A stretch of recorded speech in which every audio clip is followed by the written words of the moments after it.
What's up everyone, Michael aka Spirit Shard here with an impressions review for Cali's Caves 3, an action platformer RPG sort of thing. Now this game actually interested me for two reasons. One, this series is originally on mobile, but number two, it actually looked like a decent action platformer, which we've seen a lot of indie platformers these days, so there's a lot of bad ones out there, but this one actually looked kind of interesting. And the fact that it came from a primarily mobile developer actually kind of had me interested, because a lot of people say, oh, once a mobile developer, always a mobile developer, but I'm kind of always looking for those mobile developers that are like actually doing well on PC, because it's going to happen eventually. Some of them are going to move out of that space, and was kind of hoping that this is kind of it, and this is actually quite a good contender for that. It's not perfect, it's got a lot of issues. My first issue with the game is actually this menu. I'm sitting here tapping the up and down arrows, and it's got this weird delay. There's some responsiveness issues with the menus to where it only updates every like 20 frames or something like that, and so moving the menu is kind of annoying when you're using a gamepad or the keyboard. But it does have... What was that? That was a little creepy. Did I just do something? Anyways,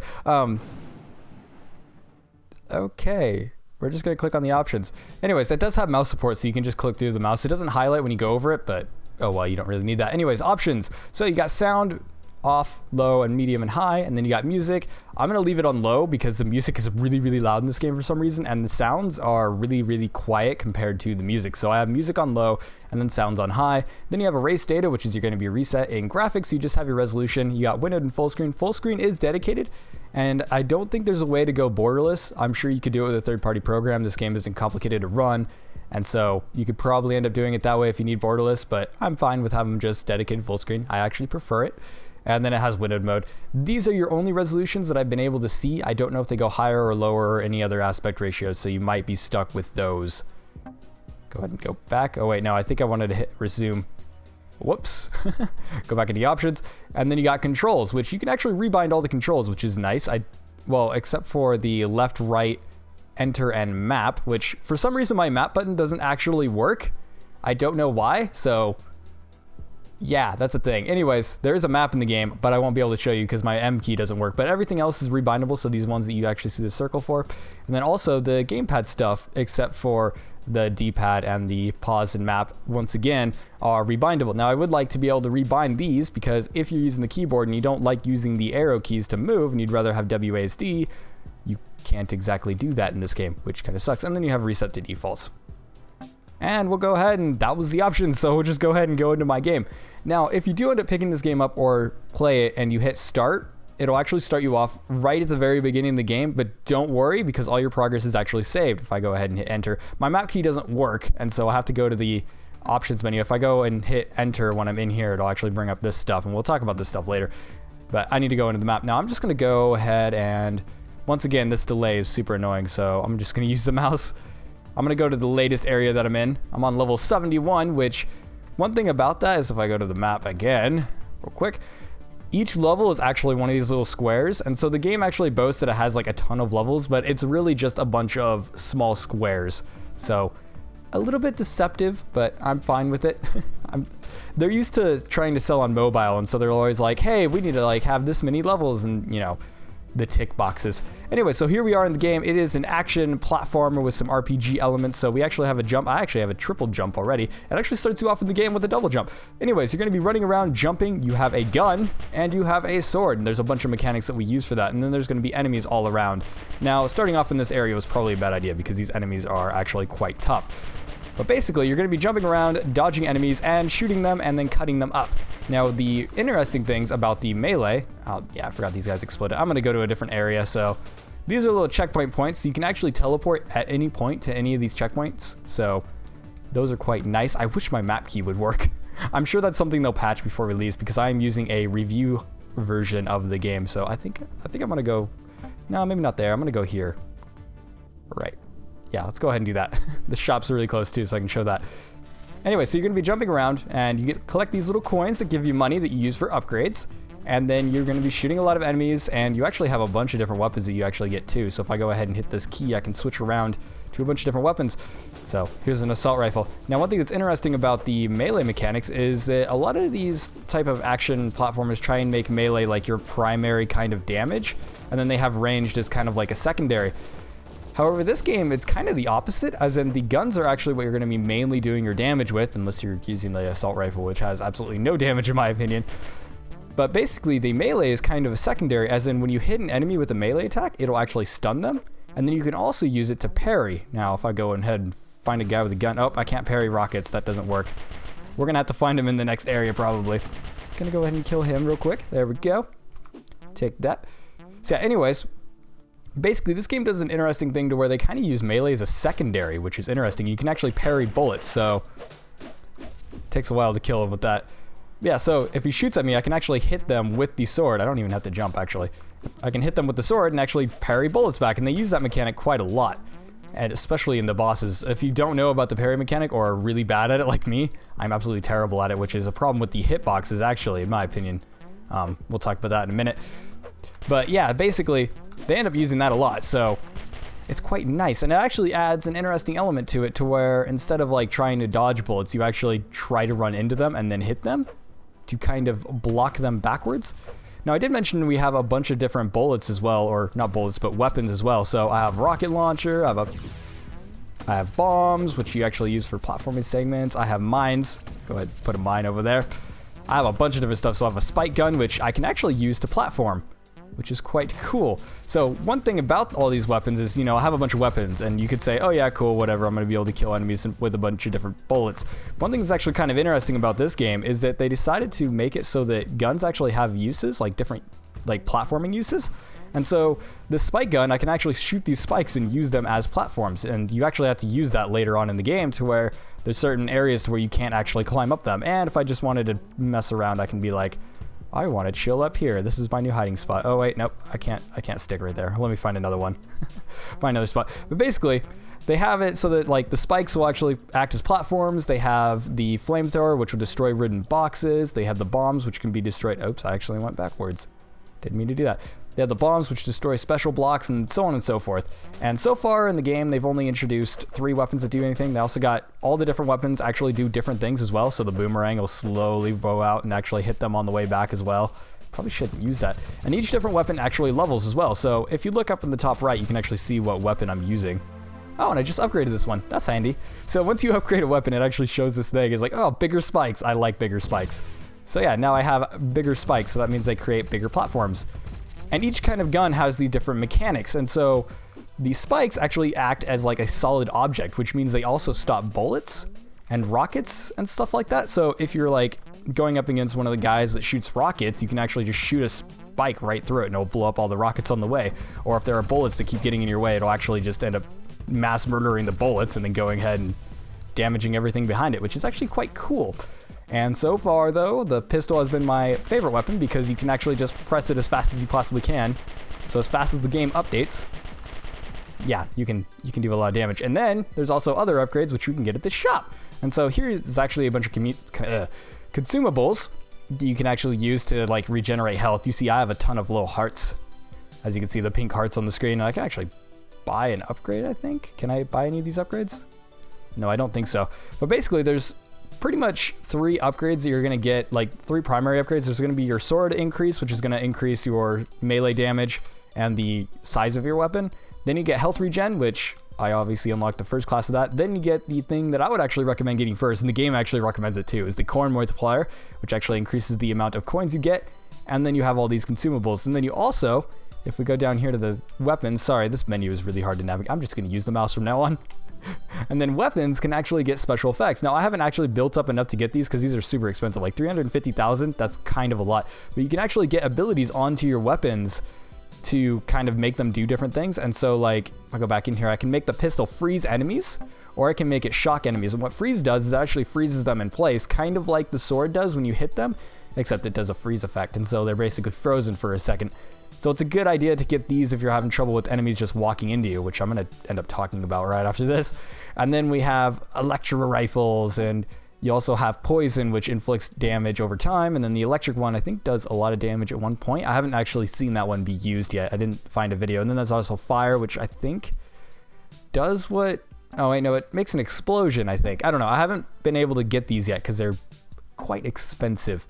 And one thing about this game is it actually drags on quite a bit, as in this is about 2 hours of gameplay into the game, and it's not introducing too many mechanics, so the game kind of drags on a little bit, which is actually going to be one of my first complaints of the game, is you end up being in the same areas. Now, they did kind of promote, hey, we have a bunch of levels. Now, my main complaint with that is that they're not really levels. There's these little tiny squares. Here's one point where we actually got to use spikes, so this is actually a good room to show. I think this is the room you actually get the spike gun in. So you use it for spikes. There we go. But yeah, so basically, they're trying to play off all the levels as these little squares, which I guess I'm okay with that, but it is a little bit deceptive, and they're not necessarily levels in themselves. But when we go back to switching areas, since my map key doesn't work, basically that's going to be what I consider a level, is all those squares put together. So technically, I've gone through 4 levels. So do keep that in mind. So yeah, I don't know how many they have. I think I have 2 more levels to go. Or, well, technically 3 because I'm still on this one. And so there'd be this one and then 2 others, I believe. According to the map that has an X on it and seeing how it squiggles back and forth, that's kind of what I'm assuming. So basically, how's the gameplay? Well, the gameplay is actually quite interesting. Like, the gameplay itself is super responsive. It doesn't have the same delay that the menus have, and I don't know what's up with the menus. I keep forgetting that it actually makes those as a platform. There we go. Oh, also there's a roll, which this is actually going to go into the responsiveness second, but basically the jumping around and platforming and the shooting and the sword and stuff like that, that's all very, very responsive, and it feels good. It feels like what you would expect.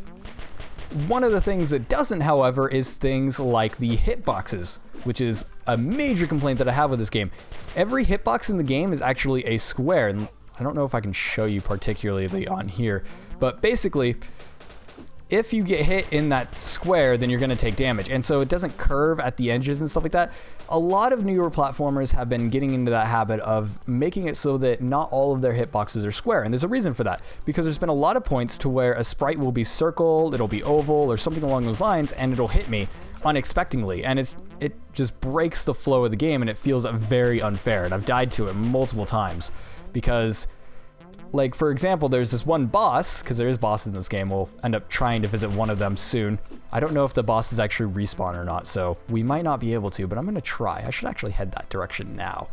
So we'll go ahead and do the boss on here. It should respawn, so we should be good. Anyways, yeah, so basically that kind of breaks the flow a bit, and you can't really tell when you're going to get hit by that type of stuff. Now, another complaint I have is if you get hit, there's a very, very few kind of invincibility frames. And so if I randomly spikes are a little bit of a bad example, but basically if an enemy corners you, you don't get time to move within your invincibility frames, which means that if you get hit, then you're basically stuck. And so an enemy can continually knock you over. So like this, that sort of thing. So there's not enough time to actually move out of their range, and there isn't any walls I could show you with, but you can actually get stun locked into a wall. And the only way to get around it is to actually get one of the frames that you can attack in to use the sword. And so that's going to be a little bit of a skill element, but at the same time, it's not exactly something that's a good thing to be a skill element, because I feel that if you get hit, you should be able to have a little bit of time to recover. That said, though, they do give you a ton of health in this game, at least at this point in the game. Now, one of the things I was talking about is actually leveling up your weapons and your guns. And real quick, also, one thing I want to complain about, it's not a big deal because you can't use it for really anything, but there's certain areas to where you can roll under ledges, and this roll that I'm using here, you can't actually move and use it at the same time. You have to stop and use it, and it has like a cooldown of like 10 seconds or 5 seconds about, and you have to be pointing in the direction. They have a key for each direction, and so I can't use the left roll while I'm facing right, and I can't use the right roll while facing left, but I can use the one that's going in the direction. Having a single roll key would actually make a lot of sense for this. So yeah, and having that delay on there is just absolutely infuriating. And it would be interesting if it had like some invincibility frames or something like that, but from my experience, it does not. One thing I should probably also mention is you've noticed me falling into the water. Now, when you start the game, you actually get hurt by water. It doesn't instantly kill you. What it does is it actually just knocks you back, kind of like if you got hit by spikes, it would do that, and then you can jump out of it real quick. But I actually got an upgrade that allows me to float on water. Now, that's actually one of the interesting things about this game is that although the pacing is slow, and I feel like the levels, like what I define as levels, the areas I should say, really, although the areas feel like they kind of drag on because of this RPG kind of element that they've implemented, so it takes a while to defeat all the enemies and clear out, and then if you die, you have to do it over again, but then you get a little bit more powerful. But it is interesting that they're introducing these different kind of mechanics that can actually change the way that you're kind of navigating the world, and they do make it so that you actually have to use those mechanics. And the same thing with the guns I was talking about earlier, to where, you know, you have the spike gun that spikes into the walls and you can use it as platforms and so on and so forth. That's actually interesting. However, most of the game is actually going to be running around and jumping and doing this. Now, that said though, it's not been a bad experience, as in it flows quite well. I think I just found a spot that I can go into the blocks right there. That's interesting. Anyways, yeah, it's been a fairly decent experience. Like, it's fun to play, but I feel like some people might get a little bit tired of it. Now, one of the things that's actually going to keep people going, and one of the reasons why why I feel at least, that the game kind of drags on, is the leveling systems. Now, you can level both the character and the weapons, and so if you look up at the top right, you'll see that I have a 19 next to my pistol, and it has basically become Satan's revolver of doom over here. It just shoots bullets like crazy and does tons of damage, because I've mostly been using this because it's been super powerful, since I can do this and just destroy everything. But then you can also level up the character. Now, when you kill enemies and destroy objects, we're going to jump into a boss, so it's going to do a little introduction here. Talk about the boss in a second. And then you pick up these orbs, and once you actually level up, you get more hearts. And I can actually get a full bar of hearts, and then 2 extra hearts, I believe. Anyway, so now we're on a boss, and the bosses are alright, I would say. That's actually what I would say about most of this game, is it's kind of alright. But basically, each boss kind of has its own mechanic. Now, one boss, the last boss I had to fight, which was an eagle, I actually had to parry. Now, in this boss, parrying doesn't really work, as in I just got my butt beat up because I was trying to parry. Instead, what you got to do is dodge that, that's why they have these pillars. You stay below the pillars, wait for the arrows to just kind of go away, or stingers, I guess is what they're supposed to be. And then he attacks, and then you blow him up. One thing I've kind of noticed about a lot of the bosses and a lot of the enemies in the game, and the way they kind of ramp up the difficulty, is they've pretty much made it so that within the same area, it ends up being this enemy just takes more bullets than the last one, which is going to be a turnoff for some people, because it, like I was saying, it kind of feels like it drags out the game a little bit. So basically, it's kind of like this artificial difficulty of, oh, this enemy just has more health now, so I got to shoot it more times. And to get around that, you can level up your weapon and increase your strength. Now, you can find like stuff like strength upgrades. Like, I think I have 3 strength upgrades right now, which increase like all your damage. And so I do more damage than you normally would. Also, these pillars have health, and so I'm trying to kill the boss before the pillars run out, because then I'll have to sit there and parry everything, which is not going to work out well. But yeah, so basically, one thing that is nice is that they introduce new enemy types with each area, but the areas drag on for a little too long, and I feel like they introduce those enemy types too quickly. And so you'll see those enemy types in the first room, like literally each area has introduced all the new enemies within the first room. And then the rest of it's just like, oh yeah, they have a little bit more health as you go on in the rooms, and there's a few more enemies, and there's a few more platforming sections. So, yeah, and another complaint about that is that they also... Oh, well, those ran out now, so I have to... Basically, I'm taking longer to kill this guy than I normally would, because I'm not able to tap the button as fast as I normally would, because I have my recording set up, so... Yeah, now we're going to have to parry these. I can talk about some of the delay in the parry as well, so... To swing your sword, you actually have a delay, but it's actually not quick enough to just constantly parry these things, and so you gotta like kind of wave yourself back and you're gonna get hit. Now I can go into my inventory and use a consumable real quick. So, I think that, yeah, I'm dead. Okay, so it would have been a waste to use one anyways. It's just gonna respawn me at the boss. Anyways, I'm gonna talk about it. So, come on, let me go. All right, so basically if you go into your thing, you can actually view your stats, which is gonna give you all of your collectibles and stuff like that. There are collectibles in the game as well, so if you want to go back through areas and look for them, for me, most of them have not been difficult to find. It's more like there's just going to be a small little platforming challenge, and then you just kind of clear it, and then it's good. Anyway, so if we go up into consumables, you can actually see that I have consumables, and I'll use these, and they'll actually recover my health. Now, one complaint about the menus in general, really, is that there's no tooltips anywhere. Now, coming from a mobile developer, I kind of didn't expect them, but I wouldn't say it's a good thing to not have them. I would rather be able to see them. Anyways, if you're in the shop, you can actually view what they do. And so milk actually recovers 3 health. I think a sandwich is 4. It's either 1 or 4. And then an orange is all. So that's why I have a bunch of oranges. And then I go ahead and go back. And then also another thing about that is that none of the options either have tooltips either. So yeah, but there isn't very many options either. So I guess it doesn't really matter. I should probably just skip out of this enemy because we don't necessarily need to kill him. I guess I could kill him. I don't know. Also, you can go into inventory and view your weapons. This is how you actually switch the abilities that you have on it. And so if you end up unlocking both of the abilities, you can be like, oh, I want to use the shock instead of the freeze, or I want flame instead of whatever else you got, like poison or something like that. So you can actually switch those abilities. So you're not stuck with whatever you get.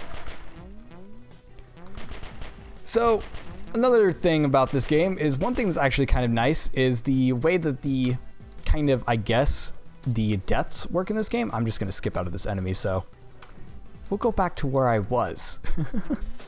There we go. One thing that's kind of nice about the progression system is it doesn't really remove any power or anything like that. It doesn't really go off of save points. They have those checkpoints, and when you die, you lose money. And so basically what you could do, and since you can actually go back to the early bit of the game, if you get stuck and you feel like you need a little bit more power, or you know, you feel like you need some consumable items just so you have a little bit more health for a boss or something like that, you can just go back to different areas and just, you know, do that and just level up a little bit and get a little bit more powerful. So the game can become extremely easy, and for me, most of the challenge has actually been in just me not paying attention, as in the game's fairly easy mechanically. And so it's not going to challenge a lot of more hardcore players, which kind of leads me into the conclusion for this. This game is, while it's been a fairly enjoyable experience, and I've relatively enjoyed it so far, like I've been playing it for probably longer than I needed to for the review, so I've definitely enjoyed it to a certain extent. It's not exactly something that's blowing my mind away. Coming from a mobile developer, I guess it's slightly impressive since the standards on the mobile platforms are fairly low. So it is kind of, you know, impressive in the fact that they actually made a fairly complicated game that works on PC quite well. I haven't run into any performance issues. The art assets are fairly good. Some of the animations could use work, like that thing's bouncing while it's all stuff like that, but ultimately I don't feel like that's something that really matters in the way that the game is kind of designed. It's very simple in its way that it's kind of built. However, some of the sound assets are kind of not great. Like there was a splooshing sound of when I jump into the water isn't very high quality, and a lot of the music, as in the music just actually just rotates through a playlist, which is quite strange. And so most of the music doesn't actually fit the area you're in, which is slightly strange. So when I'm actually playing, I got annoyed at the music because there's only like 5 tracks, I believe, and I ended up just turning off the music and listening to my own music in the background. But the sound assets aren't exactly great. However, I feel like the gameplay kind of makes it so it's understandable, as in it's just, it stands on its own is what I'm trying to say, I guess. As in, the story isn't exactly fantastic either, and it's basically the girl that you're playing, her parents got stolen, and it is a story, maybe it's just me, because the story continues off of where the other games kind of left off, I guess, as in it references the other games and what's going on and the characters in them. And so maybe it's just that I don't get really what's going on, but from what I've experienced so far and from what I've seen from my impressions of the third game, is that the story is not too great either. So the game is mostly going to be focused on your gameplay, and some people are going to get bored with the gameplay. But my conclusion is the game's all right. Like, it's a fun experience and it's fun to play. If you're looking for just a little bit of platformer that's got some interesting mechanics, like I feel like the parry mechanic is kind of interesting. Not a lot of games end up doing that. There's nothing like guarding or just guarding or dodging or anything like that. So there's no like really high complex mechanics that are going to make hardcore players happy. But if you're just looking for a casual platformer to just play when you're just chilling around, then this is actually quite a good pick. So yeah, it was pretty surprising for me. When I first started the game, I will admit that I was slightly disappointed because the first area of the game is very, very boring, and the AI is super, super simple. And even now, the AI is pretty simple, as in it just walks left and right, and if they have a gun, they shoot at you sometimes. Some of them will jump, some of them will follow you, and so later on, it actually gets a little bit more complicated than that, and some enemies explode and stuff like that. But ultimately, in the first few stages, also, this guy shows up to give you tutorials. Just a heads up, he's kind of annoying. But yeah, anyways, in the first few levels, it's really, really boring. It's very standard run-of-the-mill platformer that you'd find on a mobile platform with a nicer art style, I would say. Like, the art style of this game is actually done quite well. They reused the tile set quite a bit because the areas kind of drag on, I feel. And so maybe seeing more variety in each tile set would have been nice, but ultimately, it's a decent game. So yeah, it's an enjoyable game if you're looking for a small platformer to play. Anyways, this has been Michael aka Spirit Shard with Callie's Caves 3. An actually decent game that is quite enjoyable. I'm excited to see mobile developers coming to PC and actually making competent products. They've obviously got some work to do, and I'd recommend to them to play a lot of the platformers that are really notable on PC. Like, I'm not going to mention names because I don't like doing that inside reviews, because I don't like giving promotion. Oh yeah, also, before we close off, sometimes you'll get to play this little bear, which is a bunch of basic platforming sections, and he gets to go be a ninja. So that's kind of a thing. But yeah, anyways. So yeah, it's a competent game, and it's quite enjoyable. Make sure to like, comment, and subscribe. And if you check this game out, or if you played the previous ones, you know, tell me how they were, because I don't have iOS to actually try them out, or an Android phone for that matter. So I can't really go and see them. So I don't know how much they've improved over the time, but I can see these guys definitely in the future improving on their craft. If they go back and play a bunch of, you know, really notable platformers and be like, oh, this is what they did, and kind of analyze, you know, what good design is. Because this game, well, it has decent design in its levels. It's not exactly fantastic, but I feel like they have the potential to build something great. And I'm really looking forward to the next game, because if they're going to keep making platformers, they're just going to get better and better at it. So yeah. Anyways, make sure to leave in the comments what you think of this game, and I'll see you guys in the next video.